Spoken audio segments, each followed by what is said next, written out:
Glória a Deus, amém? Irmãos, eu peço a contribuição de todos no sentido de jejuar pela festividade.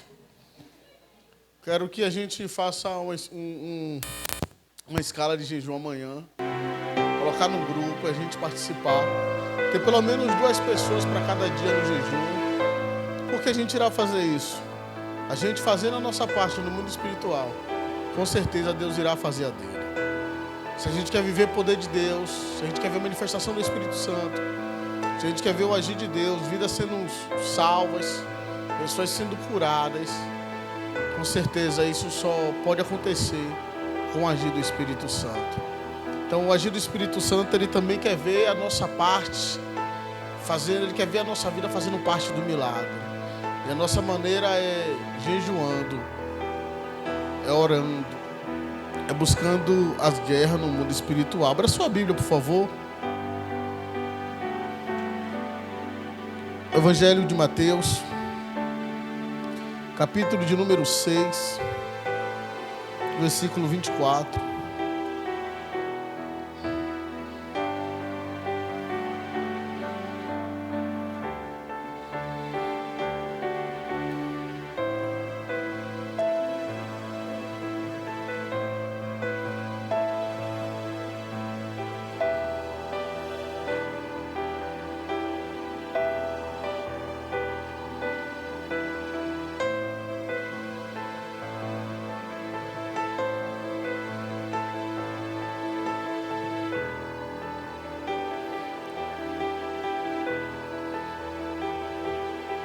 Quem achou, diga amém. Diz assim a palavra de Deus: ninguém pode servir a 2 senhores, porque ou há de odiar um e amar o outro, ou se dedicará a um e desprezará o outro. Não podeis servir a Deus e a Mamon, amém? Espírito Santo, em Tua presença nós oramos. Pedimos, Deus, que o Senhor possa ministrar a Tua palavra em nosso coração e que essa ministração possa gerar cura em nossas vidas, transformação pelo Teu poder, e que essa ministração possa nos fazer levantar, meu Deus, em adoração ao Senhor. Te pedimos, ó Deus, em nome do Senhor Jesus, que o Senhor possa alcançar cada coração com essa palavra e que Teu nome venha ser glorificado, meu Deus, em cada vida, pelo sangue do Senhor Jesus. É que nós oramos e te pedimos, meu Deus, na certeza da vitória. Você pode dizer amém? Irmãos, nem eu nem você somos obrigados a agradar a todo mundo. Quando fala de não poder servir a 2 senhores, é que volta e meia a gente parece que se encontra a desejar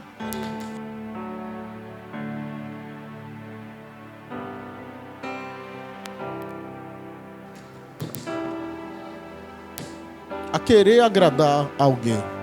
Então quero que você entenda uma coisa. Tem um ditado mudando por aí que diz o quê? Que nem Jesus agradou a todo mundo.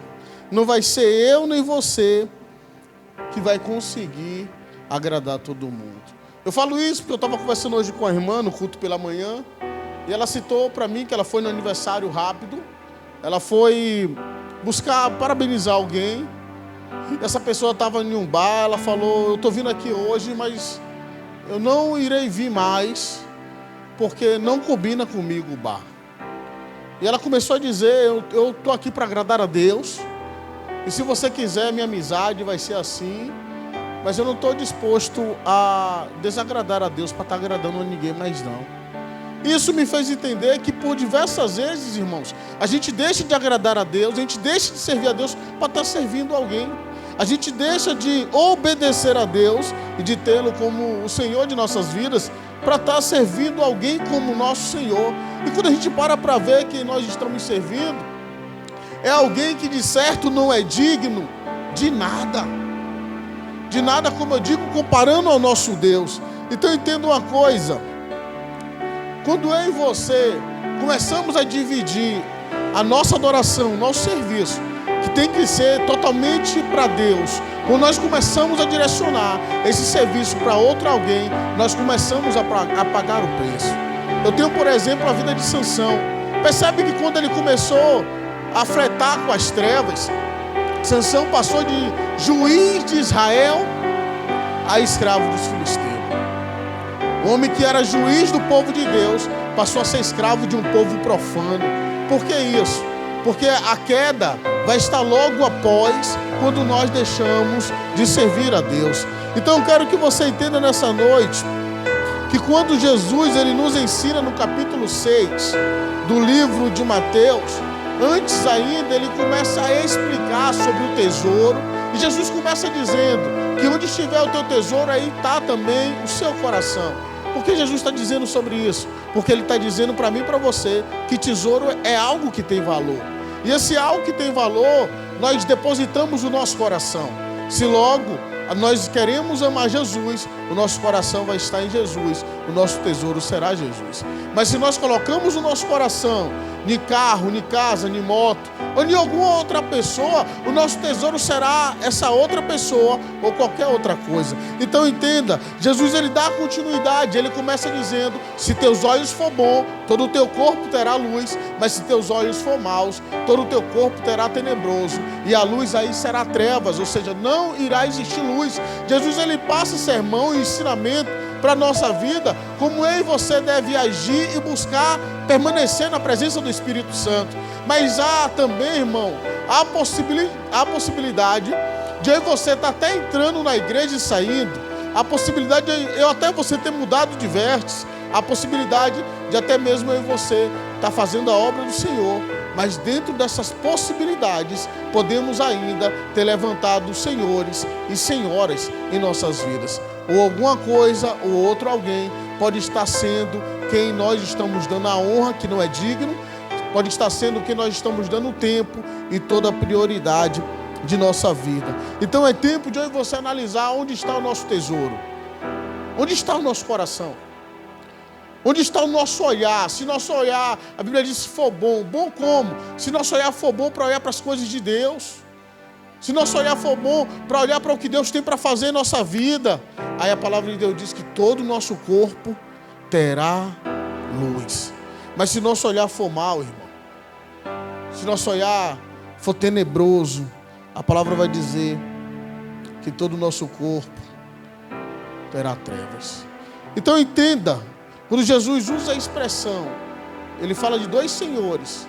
E quando ele usa a expressão aqui de Mamon, ele está se referindo ao senhor do dinheiro. Mamon é o Deus, é o senhor do dinheiro. Quando Jesus se refere a Mamon, Jesus está dizendo, porém, não podemos servir a Mamon e a Deus.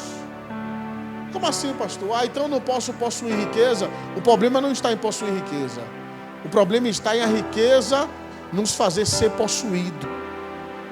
Você entende isso? Eu posso possuir a riqueza, mas eu não posso ser um possuído pela riqueza. Eu tenho que ser possuído pelo Espírito Santo. Você tem que ser possuído pelo Espírito Santo. Ah, pastor, mas eu quero conquistar. Pode trabalhar, pode estudar, pode ralar para isso. Mas só não coloca o teu coração em coisa que é passageira. Só não coloca o teu coração onde a traça rói, o ladrão rouba, porque logo depois vai vir a frustração. Só não coloca o teu coração naquela palavra que Jesus diz, eis que céu e terra passará, mas a minha palavra não há de passar sem antes se cumprir. Então quer um conselho? Busque a palavra de Deus, porque quando a palavra de Deus se cumprir, vai se cumprir na minha vida e na sua vida, se a gente fazer de Jesus o nosso Senhor. Posso ouvir um amém? Entenda bem, irmãos. Jesus ele está falando aqui de um senhor chamado Mamon, que é o senhor do dinheiro. Mas isso não quer dizer que o único senhor que pode ser estabelecido na nossa vida pode ser Mamon. Presta bem atenção. Há outros senhores querendo ocupar o lugar de Jesus nas nossas vidas. Há outros senhores, há outros deuses querendo ocupar o nosso coração, a nossa vida, a nossa prioridade em nossas vidas. E eu te pergunto, qual é o seu Senhor nessa noite? Ou quem é o Senhor de sua vida. Talvez a gente vá logo dizer o Senhor Jesus, mas na verdade quem fala não é as nossas palavras, é as nossas atitudes, é o nosso comportamento. Então, o que nós estamos buscando é quem vai dizer quem é o Senhor de nossa vida.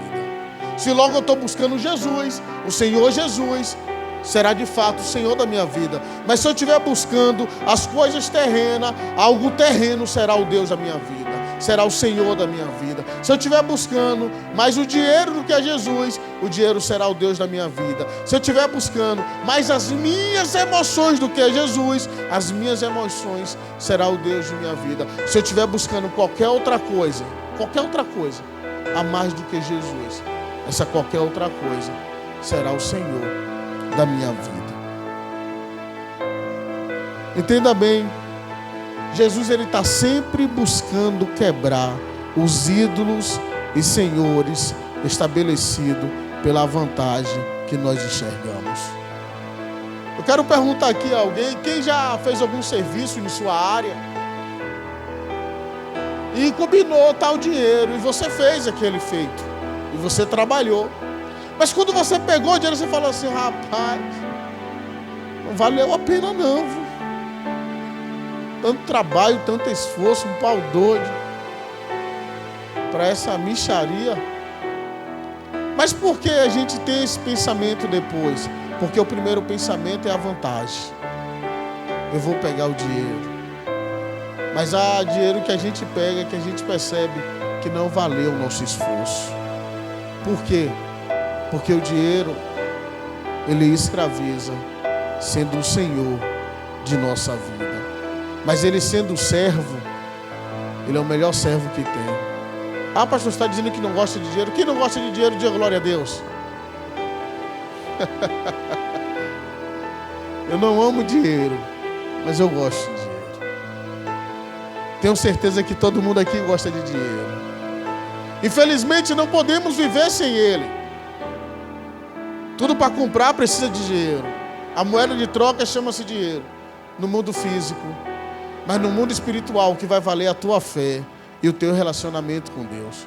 No mundo espiritual, o que vai valer é o teu relacionamento com o Espírito Santo. Então é para mim aqui que eu vou te dizer uma coisa. O demônio, ele não tem medo da tua conta bancária. Ele não tem medo quanto você carrega no seu bolso. Mas ele tem medo da presença de Deus que há na tua vida. Ele tem medo da presença do Espírito Santo. Então eu e você temos que entender uma coisa. Que se tem alguém que nós temos que depender, se tem alguém que nós temos que buscar todo santo dia, é a presença do Espírito Santo. Porque onde há a presença do Espírito Santo, a Bíblia diz que ali há liberdade. Então quando Jesus ele começa a dizer sobre salvação, quando ele começa a dizer sobre ter os olhos bons, sobre tesouro, ele depois encontra um jovem, que o texto vai dizer que o nome dele é um jovem rico. A Bíblia não diz o nome dele, mas diz as suas riquezas. Mas esse jovem rico, ele perdeu uma riqueza maior, qual Jesus proporcionou para a vida dele. Quando Jesus convida ele para deixar tudo e o seguir, ou vender tudo e dar aos pobres, ele analisa suas riquezas e ele faz um cálculo muito rápido, cálculo esse que foi errado, que ele, nesse cálculo ele acabou entendendo que as suas riquezas eram maior do que aquilo que Jesus tinha para a vida dele. E eu venho com boca de Deus falar para a sua vida que a riqueza de Deus, ela é maior do que qualquer riqueza do homem. Eu venho com boca de Deus falar para a sua vida que a riqueza de Deus, que Deus acrescenta, a riqueza que Deus traz, a riqueza que Deus abençoa, ela não acrescenta dores. A riqueza de Deus, ela não começa de fora para dentro, mas ela começa de dentro para fora. A riqueza de Deus, ela começa a mudar a mim e a você, de seres humanos perdidos, para ser pessoas encontradas pelo Espírito Santo. Jesus, ele está falando comigo e com você nessa noite. É tempo de a gente analisar quem é o Senhor de nossa vida. E ele não aceita dividir a sua glória com ninguém. Ele não aceita dividir o seu senhorio pela metade com ninguém. Ele está dizendo para mim e para você nessa noite: ou ele é o Deus, ou ele é o rei, ou ele é. Não é ele ter outro concorrente que ele não tem. Ele é o único estabelecido Deus dos deuses e Rei dos reis, que quer fazer ou continuar a fazer morada em nossas vidas. Entenda, aquele jovem rico perdeu a oportunidade de ser um dos homens mais ricos da face da terra, por geração em geração, porque ele ia adquirir a riqueza do céu. Fale comigo, eu tenho na minha vida a riqueza do céu, e a riqueza do céu se chama Espírito Santo. Se o cristão não tem essa riqueza, é tempo de ele buscar a ter. O jovem rico desprezou, mas Jesus orientou a ele: vende tudo que tem, dá aos pobres e me segue. Fazendo assim, você terá salvação, a vida eterna. Mas ele negou de imediato a vida eterna e aquele que o trabalha na nossa vida para nos levar para o céu. Talvez você e eu tenha alguma riqueza maior que o Espírito Santo. Talvez você e eu esteja trabalhando para adquirir tanta riqueza que tem esquecido de parar nos pés de Cristo para ouvir as palavras que Ele tem, para ouvir as riquezas que Ele tem para passar nos dias de hoje. Talvez nós estamos igual Marta, ocupado em tantas atividades que já não temos mais tempo para ouvir a voz do Senhor Jesus.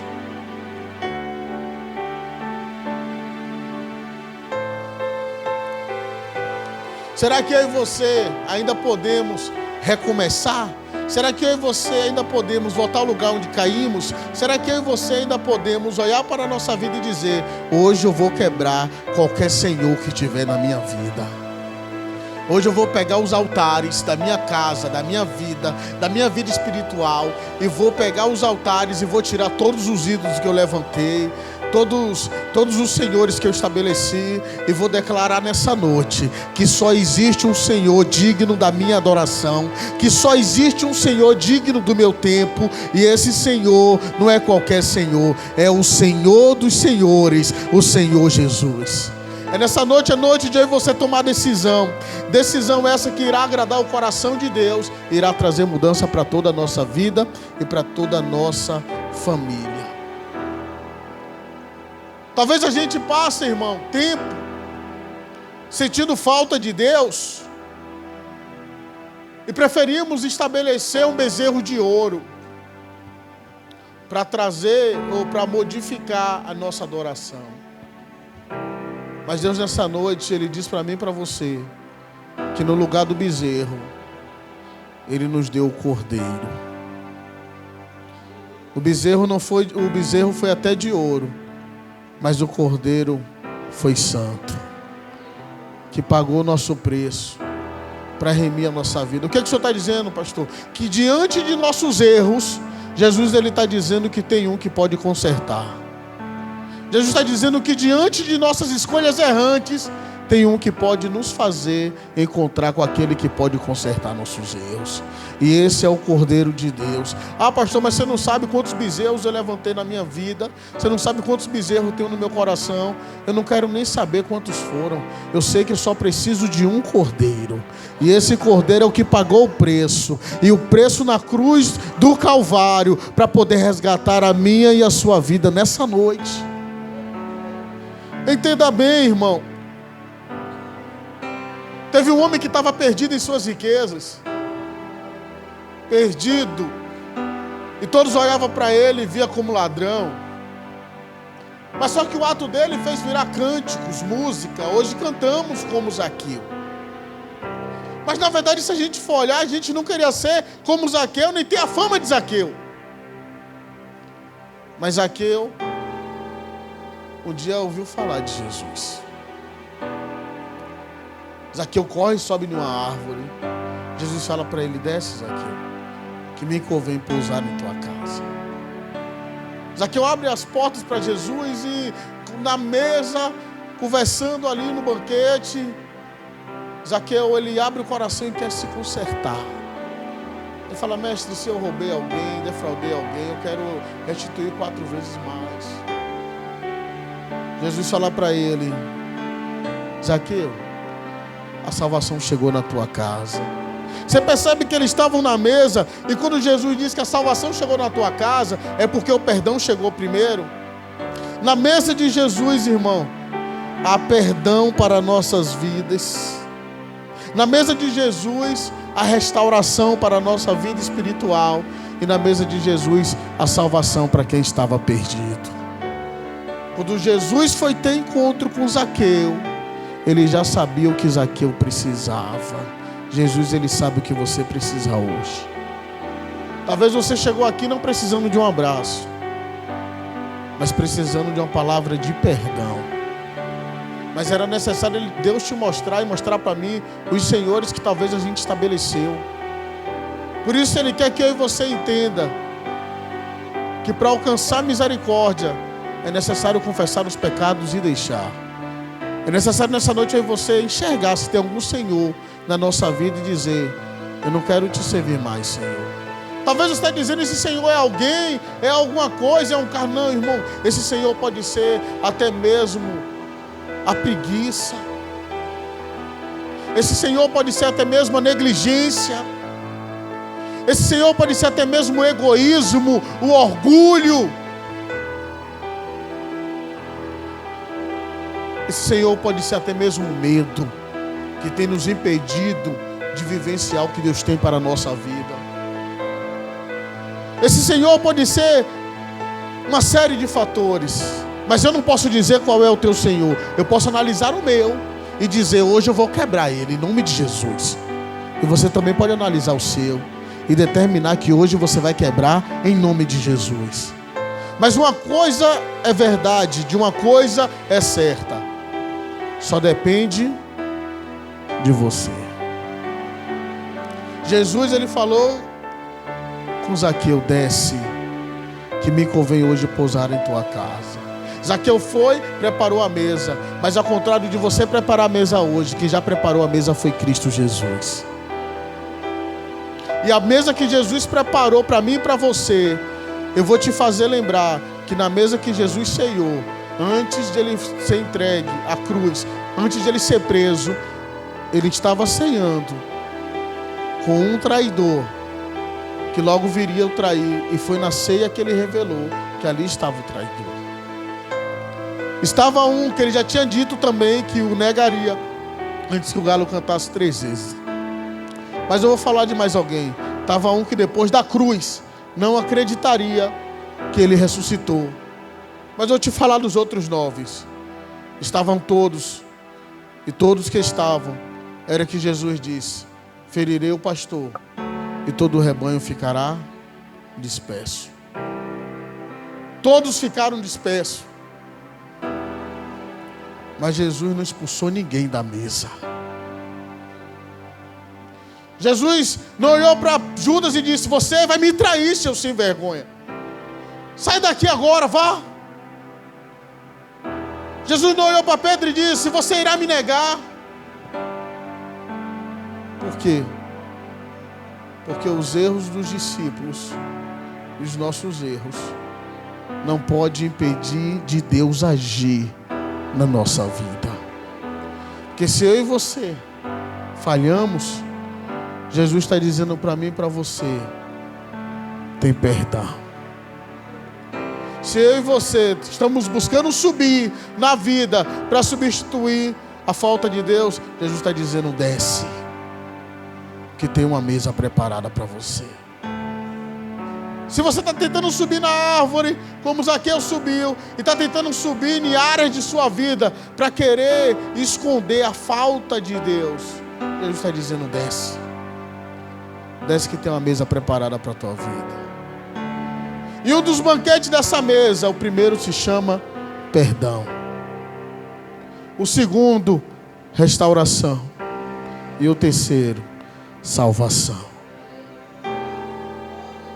Essa mesa foi preparada pelo Pai, pelo Filho e pelo Espírito Santo.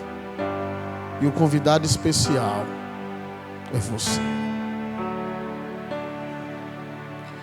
Jesus pagou um preço para nos fazer ser o convidado especial da mesa do perdão. Quem estaria pronto para sentar à mesa de Cristo? Quem estaria em tamanha santidade para sentar na mesa de Cristo? O salmista ele diz: quem subirá ao monte santo do Senhor? Aqueles que é puros de mão e limpo de coração.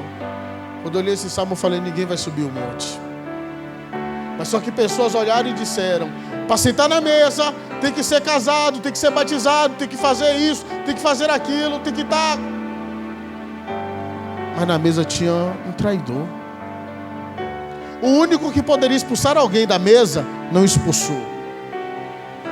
Por quê, pastor? Ele não expulsou Judas. Porque eu entendo que o amor de Jesus é maior do que os nossos pecados. E Ele não nos afasta daquilo que Ele ministra, que Ele irá voltar.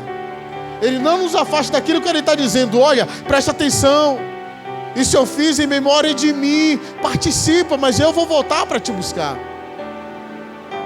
Jesus ele está sempre buscando ministrar na minha vida e na tua vida que o amor dele é maior do que a nossa vida. E tudo que está na nossa vida se torna pequeno diante do amor de Jesus. Ah, pastor, mas eu tenho um dom grandioso. É pequeno diante do amor de Jesus.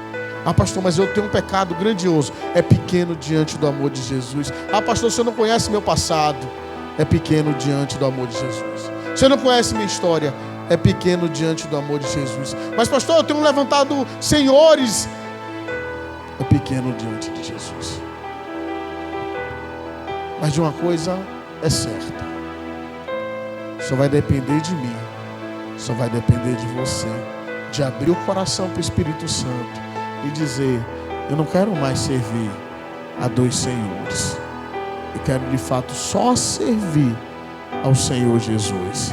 Se você tiver com esse coração aberto, o Espírito Santo está dizendo: vem. Aquele que tem sede, vem. E beberei da água da fonte da vida. Aquele que precisa do perdão, vem. Vem. Vem viver as riquezas que o mundo não pode proporcionar para a tua vida. Vem viver o que Deus tem separado para a tua vida. Mas é necessário, irmão, eu e você odiar um e se dedicar ao outro. Odiar as coisas da carne e se dedicar às coisas do Espírito. Quer viver o novo tempo? Passa a odiar as tuas vontades, mas passa a amar a palavra de Deus. Quer viver um novo tempo? Esteja disposto a dizer não para você mesmo, mas dizer sim para o Espírito Santo. Quer viver um novo tempo? É mediante, em meio ao perdão. O que é que você precisa ser perdoado hoje? O que é que você precisa falar para Jesus nessa noite? Talvez você já não serve a Jesus como você já serviu há muito tempo. Mas está tudo bem. Está tudo bem, porque não tem faltado nem comida, nem bebida. A gente associa que está bem com Deus é estar bem financeiramente. E quem não está bem financeiramente é um derrotado. E isso não tem nada a ver com os ensinamentos de Jesus. Para você estar bem com Deus, implica em a gente estar bem com o Espírito Santo.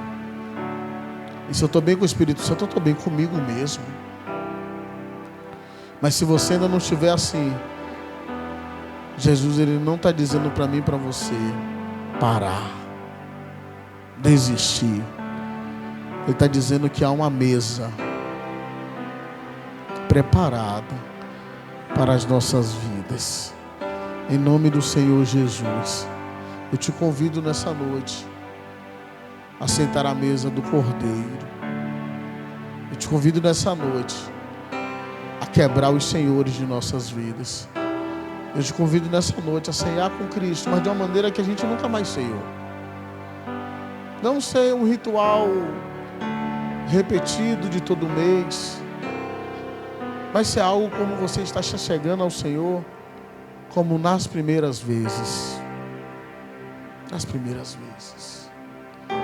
Que seja algo como a gente esteja chegando à mesa de Cristo, como na primeira vez.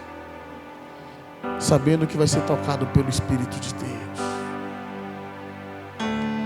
Está disposto a viver um novo tempo?